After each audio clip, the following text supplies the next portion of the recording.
எல்லாருக்கும் வணக்கம். கார்லேருந்து இன்னொரு update. I hope this is the last one. I'm really sorry to all the fans. It shouldn't have happen. படம் பார்க்கறதுக்காக அவ்வளோ தூரம் ட்ராவல் பண்ணி காலையில் 9 மணிக்கு தேட்டருக்கு போனேன். தமிழ்நாடு, கேரளா, ஆந்திரா, எந்த ஊரில் நீங்கள் போயிருந்தாலும் I'm really sorry for that. It shouldn't have happen. படம் பார்க்குறதே நம்ம மனசில் வீட்டில் இருக்கிற வாழ்க்கையில் இருக்கிற பிரச்சனையிலேருந்து வெளியே வரத்துக்கு தானே. அந்த படம் பார்க்குறதே அவ்வளோ ஸ்ட்ரெஸ்ஸாக அவ்வளோ தூரம் ட்ராவல் பண்ணி அதுவும் பார்க்க முடியாமல் போனதுக்கு ஐம் ரியலி சாரி.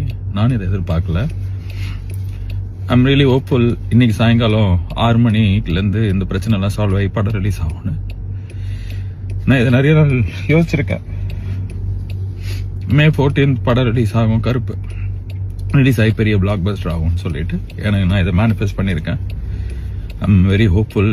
அழுக வருது என்ன, கண் அழுக வருது, அது இருக்கு வழி, அது வேற department. But I am very hopeful. கடவுள் இந்த கடத்தி இந்த படத்தை இன்னைக்கு சாயங்காலம் ரிலீஸ் பண்ணி கொடுப்பாரு. எல்லா பிரச்சனையும் சால்வ் ஆகிடும்னு எல்லாருமே அதுக்கு ஒர்க் பண்ணுறாங்க. Lot of people have let go so many things. Surya sir has given so much. So sorry for the delay. Sorry for making you go through all the stress. But it will all be worth. படம் இன்னைக்கு சாயங்காலம் வரும். செம்மையாக இருக்கும், உங்களுக்கு பிடிக்கும், அதை நான் நம்புகிறேன். அதான் நான் சொல்கிறது தான், கருப்பை வரான் வழி மறிக்காது. இன்னும் நிறைய பேர் மறிச்சுன்னே இருக்கிறாங்க, நிறைய விஷயம் மறிச்சிட்டே இருக்குது. எல்லாத்தையும் தாண்டி இன்னைக்கு சாயங்காலம் படம் வரும், நான் நம்புகிறேன். Okay, God is with us. All will be good. And sorry again. And படம் நல்லா இருக்கும், உங்களுக்கு பிடிக்கும்ன்ற நம்பிக்கை எனக்கு இருக்குது. Okay, God bless us all.